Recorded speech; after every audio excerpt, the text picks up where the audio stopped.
흙으로 빚은 그릇의 역사. 여러분, 식사 맛있게 하셨어요? 오늘 식사 때는 어떤 음식을 드셨나요? 우리는 보통 음식을 먹거나 담아 놓을 때 그릇을 사용해요. 주방을 한번 떠올려 보면 유리, 금속, 나무, 플라스틱 등 다양한 재질과 쓰임새, 형태에 따라 접시, 사발, 주전자, 뚝배기 등 여러 가지 모양의 그릇이 있을 거예요. 그럼 그릇은 언제부터 사용했을까요? 사람들은 아주 먼 옛날 자연에서 재료를 얻어 나무나 흙으로 그릇을 만들었어요. 그 중에서도 흙을 빚어 불에 구워 만든 그릇을 우리는 도자기라고 불러요. 그럼 도자기가 어떻게 발전해 왔는지 한번 알아보도록 할게요.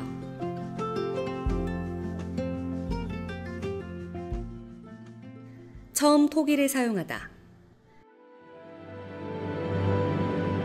인류가 처음 나타나 생활하던 구석기 시대에는 주로 동물을 잡아먹거나 나무에 달린 열매를 먹고 생활했어요.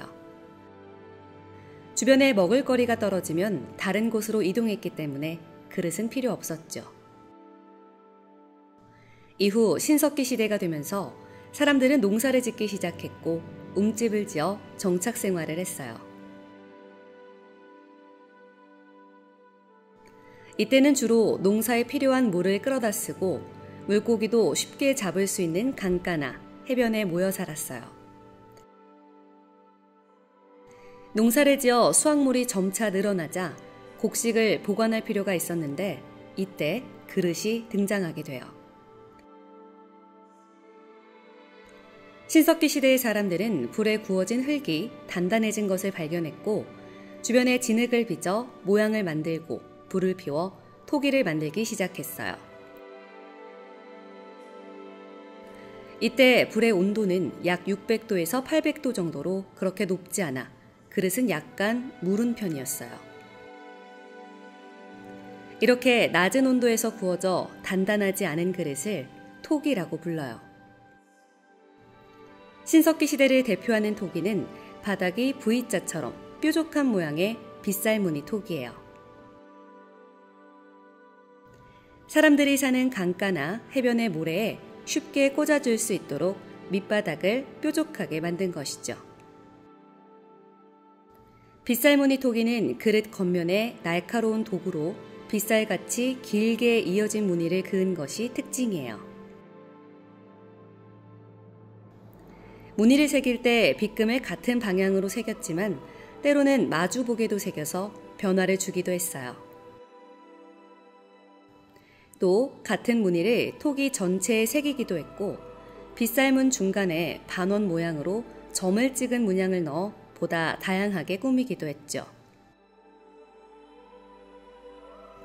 그런데 이런 무늬는 단순한 장식만이 아니라 토기가 불에 구워지는 동안 흙 속에 갇힌 공기가 부풀어 터지지 않도록 미리 공기를 빼주기 위한 역할도 했다고 해요.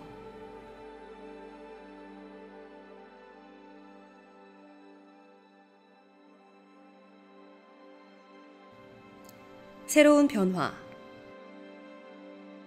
이후 기술이 더욱 발전하며 청동이라는 금속 재료로 도구를 만들기 시작했는데 이 시기를 우리는 청동기 시대라고 해요.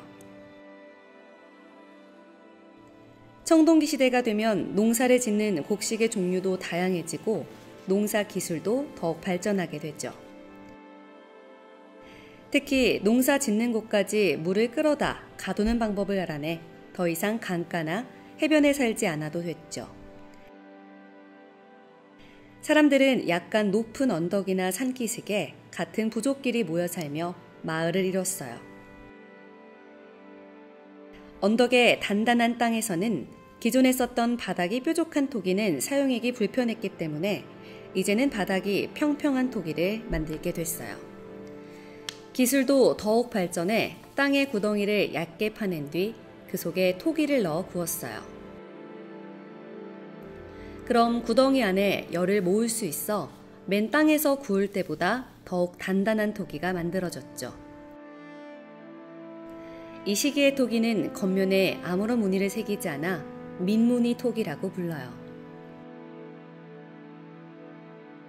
민무늬 토기의 바닥에는 납작하고 작은 굽이 있으며 몸통이 달걀처럼 길쭉하면서 가운데가 부풀어 있는 형태예요. 비슷한 크기의 다른 토기에 비해서 많은 음식을 담을 수 있는 모양이죠. 한편 토기가 단단해지자 주로 남은 곡식을 저장하는 용도로만 쓰였던 토기를 이용해 음식을 끓이고 굽거나 찌는 등 다양한 요리도 가능해졌어요. 여러 가지 방식으로 음식을 요리하게 되면서 사람들이 먹을 수 있는 음식의 종류도 더욱 많아졌고, 불을 이용해 음식을 만들자 사람들에게 해로운 세균들도 없어지게 돼 병에 걸릴 위험도 크게 줄어들게 됐죠.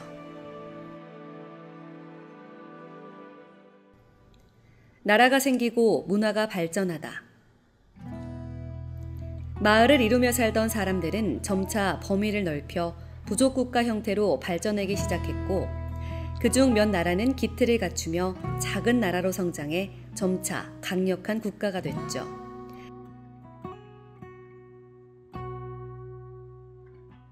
그리하여 마침내 고구려, 백제, 신라 세 나라가 국경을 맞대고 한반도의 주도권을 차지하기 위해 싸우던 삼국시대가 됐어요. 이때 각 나라는 사회와 문화적으로 많은 발전을 일으켜 나라별로 고유한 문화를 만들어가게 됐죠. 또 이 시기에는 토기를 굽는 방식도 크게 발전했어요. 밀폐가 가능한 지하식 가마가 등장해 1000도 이상의 높은 온도에서 토기를 만들게 돼 회청색을 띠는 단단한 토기를 만들어낼 수 있게 됐어요. 하지만 이러한 토기는 쉽게 깨지기 때문에 멀리까지 가지고 가는 경우는 거의 없었고, 토기의 모양들도 각 나라별로 다르게 발전했어요. 먼저 고구려의 토기부터 살펴볼까요? 고구려 사람들은 모래가 섞이지 않은 아주 고운 흙을 사용해 바닥이 납작한 토기를 만들었어요. 생활용 토기는 대부분 간소하고 실용적인 형태로 무늬로 장식한 것은 드물었죠. 제사를 지낼 때 쓰던 토기는 간혹 무늬를 새기기도 했는데, 이때는 물결, 원, 톱니 모양 등을 넣었어요. 주로 항아리 종류를 많이 만들었는데, 입구가 나팔처럼 넓게 벌어지고 목이 길며 몸통의 네 군데에 가로로 손잡이가 달린 항아리가 대표적인 고구려 토기예요.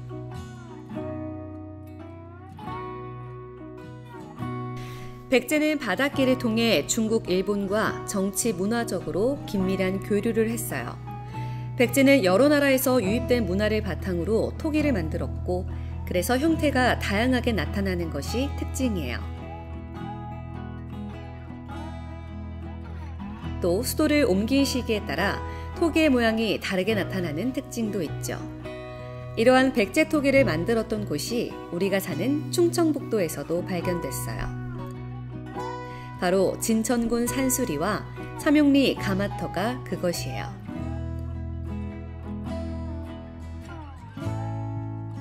산수리 가마터는 우리나라에서 발굴 조사된 백제토기 가마터 중 가장 오래된 것이기도 해요.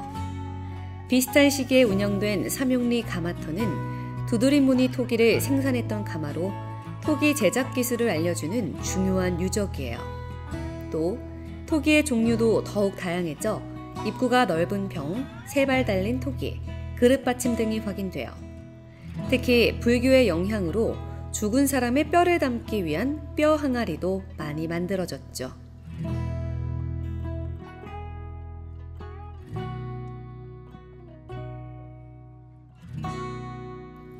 마지막으로 신라 토기에 대해 알아볼까요? 신라는 고구려나 백제에 비해 정치, 사회, 문화적으로 발전이 늦은 편이었는데 주변의 가야를 흡수하면서 문화가 더욱 발전하게 됐어요. 신라 토기는 궁궐이나 절, 민가가 있던 자리뿐 아니라 무덤에서도 많이 확인됐는데 이는 신라가 무덤에 토기를 많이 넣는 풍습이 있었기 때문이에요.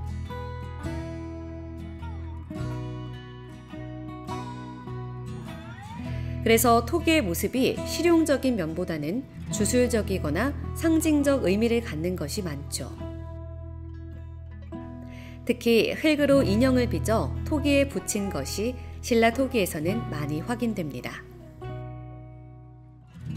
4세기 후반부터 토기 제작 기술은 더욱 발전해 목이 긴 항아리와 뚜껑이 있는 굽다리 접시가 만들어지기도 했어요. 이후에는 그릇의 종류가 점차 단순해지고 뾰족한 도구를 이용해 여러 선으로 채워진 삼각형 무늬를 넣거나 반원 또는 원 모양의 점을 찍는 것이 유행하게 돼요.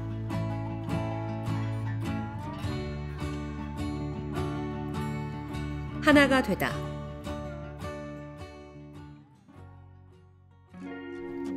고구려 백제 신라로 나눠져 있던 삼국이 676년 신라에 의해 통일되면서 이른바 통일신라 시대로 접어들게 됩니다. 나라가 안정되자 한반도의 생활과 문화는 더 풍성해졌어요. 특히 이때는 토기 제작 기술이 빠른 속도로 발전해 용도에 따른 토기의 사용이 법으로 정해졌고 더욱더 전문적으로 만들어지게 됐죠. 색깔도 다양해졌고 더 단단해졌으며 생활용 토기는 규격화됐고 크기는 이전보다 작아졌어요. 그릇의 크기가 작아지자 겉면에 다양한 무늬를 그리기 어려워졌고 때문에 도구를 이용해 도장처럼 찍는 방식으로 변하게 됐어요. 또한 실용성이 강조돼 굽다리 접시에 높았던 굽이 점차 낮아지게 됐고 물을 담는 병이나 밥그릇, 국그릇으로 사용되는 발, 뚜껑이 있는 그릇들이 나타나요.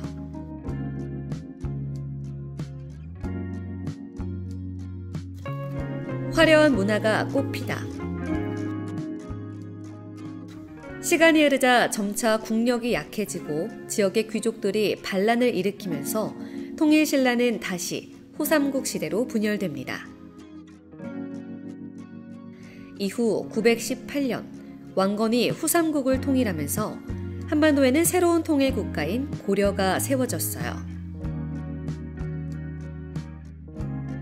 고려는 주변 나라와 활발한 무역으로 세계의 이름을 알리며 어느 때보다 화려한 문화를 꽃피우게 됩니다. 특히 청자는 고려의 뛰어난 기술력을 자랑하죠. 고려 초 중국에서 받아들인 자기 제작 기술을 고려만의 독자적인 기술로 더욱 발전시켜 결국 옥색에 가까운 아름다운 빛을 내는 데 성공했어요.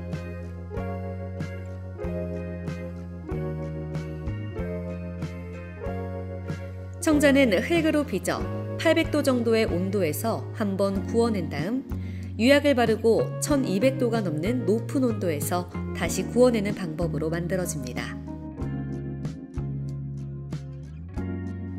높은 온도에서 구워질 때 유약의 철 성분이 도자기의 흙과 합쳐져 비취색과 같은 푸른 빛을 띠게 되죠. 이후 고려 중기인 12세기에는 상감청자가 유행하기 시작했어요. 삼강청자는 그릇의 표면을 파고 파인 부분에 다른 색의 흙을 재워 무늬를 내고 한번 구운 다음 유약을 발라 높은 온도에서 다시 구운 것이에요.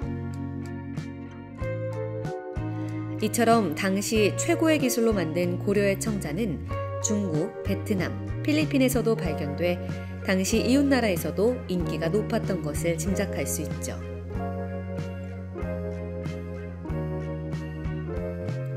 실용성에 더해진 아름다움. 고려말 원나라와의 전쟁은 끝났지만 이민족의 침입과 지배층의 폭정으로 백성들의 삶은 여전히 힘들었어요.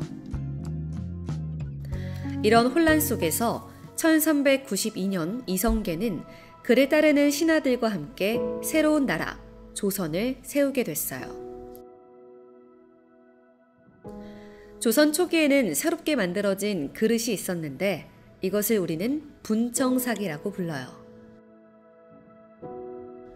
사회 혼란기를 겪으며 청자의 품질이 갈수록 나빠지자 청자와 동일한 흙으로 형태를 만들고 겉면에는 하얀색의 흙을 발라 장식한 거죠.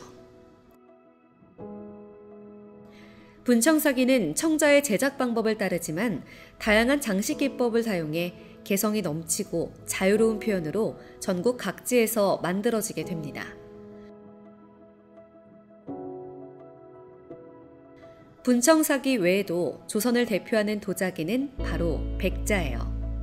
백자는 하얀 흙으로 형태를 만들고 유약을 입혀 1300도의 온도로 구워낸 자기를 말해요.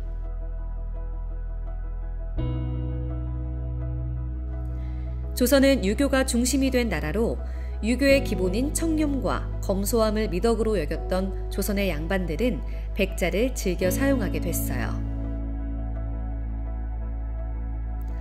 조선 전기의 백자는 당당하면서 우아한 형태, 맑고 티가 없으면서 따뜻한 유약이 특색이고 그릇 크기에 맞게 작은 무늬를 넣은 것이 특징이에요. 백자의 무늬는 중국에서 수입한 코발트라고 하는 푸른색 안료로 그려 넣는데 도자기는 장인들이 만들고 무늬는 전문 화가들이 그려 완성도를 높였어요.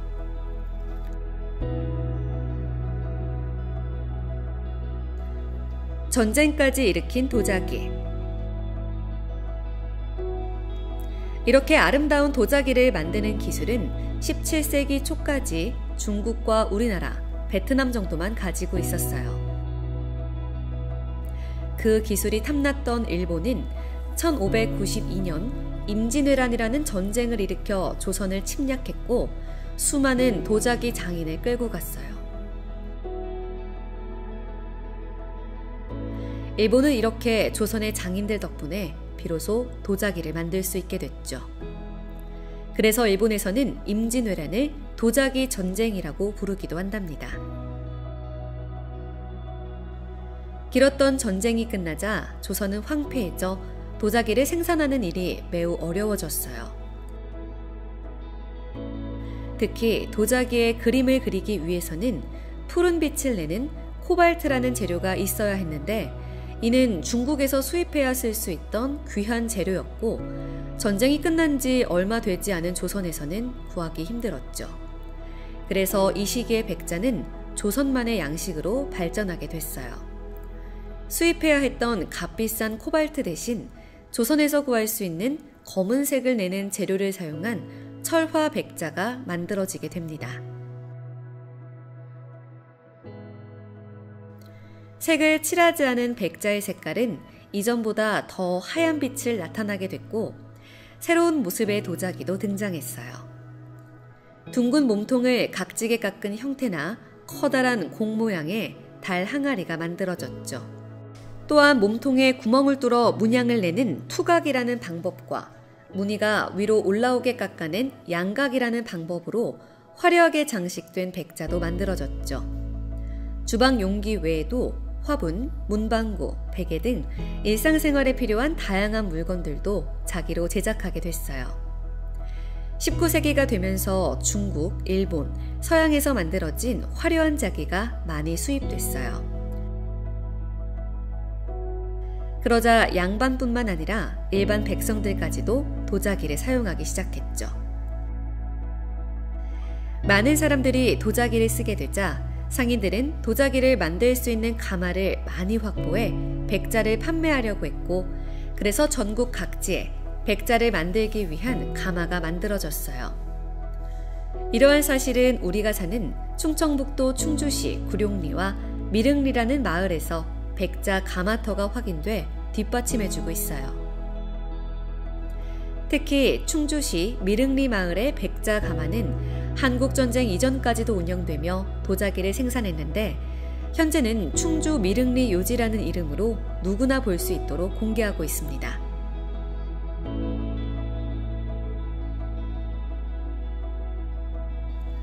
현재까지 이어지는 전통. 지금까지 우리는 신석기 시대부터 근대에 이르기까지 사람들이 사용했던 도자기의 발전 과정을 알아봤어요. 우리 조상들이 남긴 유물과 유적을 통해 토기부터 유약을 발라 구운 자기에 이르기까지 정말 다양한 종류의 그릇을 사용했다는 사실을 알 수 있었죠. 그런데 이 전통은 과거에 그치는 것이 아니라 지금까지도 이어지고 있어요. 현재도 옛 전통을 이어가는 장인들을 우리는 무형 문화재로 지정해 전통 기술이 끊어지지 않도록 보호하고 있기 때문이에요. 그 중에서 오늘 우리가 알아본 흙으로 그릇을 만드는 기술 또는 그 기능을 가진 사람을 사기장이라고 한답니다. 그런데 우리가 사는 충청북도 충주에도 사기장이 있어요. 사기장은 과거의 기술이 끊어지지 않도록 꾸준히 노력하고 있고 다양한 체험 프로그램을 운영하며 더 많은 사람들에게 우리의 전통 도자기를 알리기 위해 힘쓰고 있어요. 전통은 끊어지지 않고 이어져 나갈 때 더욱 빛이 난답니다. 기회가 된다면 여러분도 체험을 통해 직접 도자기를 만들어 보는 건 어떠신가요? 이를 통해 우리 도자기의 아름다움을 느끼고 전통 도자기에 대한 관심이 커지길 기대할게요.